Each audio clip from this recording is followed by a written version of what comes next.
April 8వ తారీఖు action జరిగినది. లేదా యాక్షన్ అసలు మనిషి అసలు కోర్టు లేదంట. 10:30 ఉంటాడు.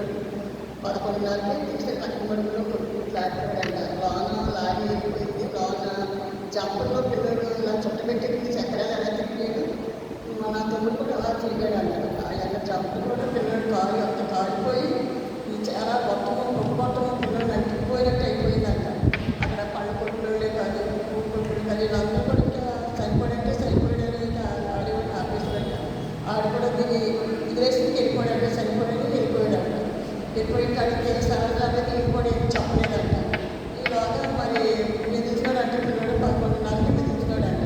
మెదులుతుంటే అప్పుడు వీళ్ళందరూ తీసి ఇంకా సరే ఇది ప్రాణంగా ఉన్నదని తీసి ఇంకా అంబులెన్స్ ఫోన్ చేసి జనరల్ హాస్పిటల్ పక్కన తీసుకుని వెళ్ళి అక్కడ అడ్మిట్ చేశారు. ఫోన్లు చేతంటే ఇట్లా భార్య పిల్లల ఫోన్లకి అందరి చేతంటే ఎవరు ఎదుగుతాలేదంట. భార్య ఏమో ఎక్కడ విజయవాడలో ఉంది, కొడుకు ఏమో తాటిపల్లిలో ఉన్నాడంట. ఈలోగానేమో నాకు ఫోన్ చేశారు. ఆఫీస్ నుంచి ఫోన్ చేస్తే ఫోన్ బట్టి నేను తప్పమ్మా మా ఏరియా ఆ కుమారుని తీసుకున్నాను. బండి మీద వెళ్ళిపోయిందంటే సరే హాస్పిటల్లోనే ఉన్నాడు. ఏంటంటే చూస్తున్నాడు. చాలా తగ్గలేకపోయాడు. రక్తం అనుకున్నాను. అప్పటికప్పుడే పుట్టేసాడు. కాలుకి తెలియదు పడుకుని తగిలేసిందండి. మాస్ అయితే తగిలేసింది. మొత్తం ఐదు సార్లు పడ్డాయి. ఆయన గట్టిగా వెళ్ళిపోతున్నాం. మేము బతికడం లేదో తెలియదు. మీకు ఇష్టమైతే తాడిపెట్టి తీసుకెళ్తారు, విజయవాడ తీసుకెళ్తారు, ఏదో తీసుకెళ్ళి తాడిపెట్టి చెప్తున్నారు. అలాగంటే అది అప్పుడు రాలేదు కదా అని మేము పక్కవాళ్ళు కట్టున్నాము అన్నాను.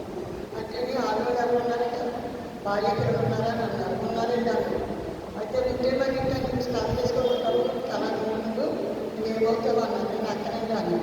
నువ్వు అలాగే ముందు అంటే వాళ్ళు వచ్చిన తర్వాత సంవత్సరంలో చెప్తామేమో చెప్పు బట్టి వాళ్ళు ఎలా నడుచుకుంటారు దాన్ని బట్టి ఉద్దేశాన్ని బట్టి మేము రాస్తామని అన్నాను.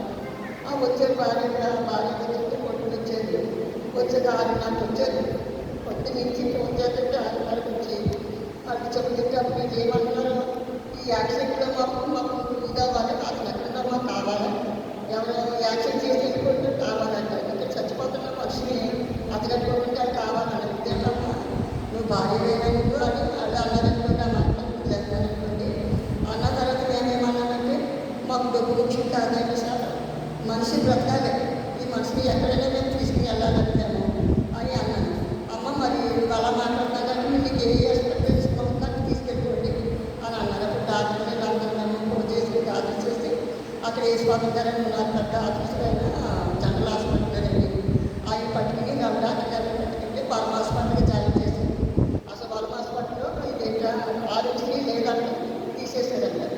తీసేసేసరికి ఆ పరమ హాస్పిటల్లో రాత్రి 10:00 ఎంతగానో ట్రై చేసి స్వామి గారు ఇంకా చాలామంది ట్రై చేస్తే 12 రాత్రి 10:00 అది ఓకే అయింది. అప్పుడు ఇంకా ట్రీట్మెంట్ మొదలుపెట్టిన తర్వాత అప్పుడు చెప్పారు 24 గంటల వరకు నేను చెప్పలేము, బతుకుతారు లేదు చెప్పలేము. మర్యాద మాత్రం ఎలా ప్రార్థించారో నాకు తెలియదు. ప్రభావం గారితో నిజం నేను చూసేదాన్ని తర్వాత నిజం ఎవరు లేదు, నేను నిలిపెట్టుకున్నాను. నేను చెప్పిన నాకు తెలియదు. నేనేమని అడగలేదు. నేను అనుకుంటే నా తమ్ముడు క్షమించిన నా తమ్ముడు ప్రాణం నిలబెట్టిన నాకున్నదే అక్కడ ఆదరణాలు అన్నీ చేయలేక నేను మరి ఆ మాత్రం నేను ఎలాగైనా జ్ఞాపకం చేసుకోలేదని దేవుడిని చాలా దూషించనేమో నేను నాకు నేనే ప్రశ్నించుకున్నాను. దేవుడిని అడిగాను. నా తమ్ముడు బాగుంటే నేను సాక్షి చెప్పుకుంటే అనుకున్నాను. స్త్రీ సమాధి వారికి వచ్చినాను. ఇట్లందరికీ నేను పని చేసుకున్నాను. వరుసనే 7 వారు వరుసనే దాటిగా చేశాను ప్రార్థన. స్త్రీ సమాధం అందరూ చేసే ప్రార్థన. వారి ప్రార్థన దేవుడు ఆలోచించాడు. మరి వ్యక్తిగతంగా ప్రతి ఒక్కరు చేశాడు. సోల్మచ్చంగా నేను ప్రార్థన చేశాడు. ప్రమోషన్ చేశాడు. నేను కుమారి మొత్తం అందరం మీద డేజీ పడాలి. ఎప్పుడు కనపడి ప్రార్థన చేయండి, ప్రార్థించండి అని అన్నాను. ప్రతి ఒక్కరిని ప్రార్థన కోరుకున్నాను. సీఎం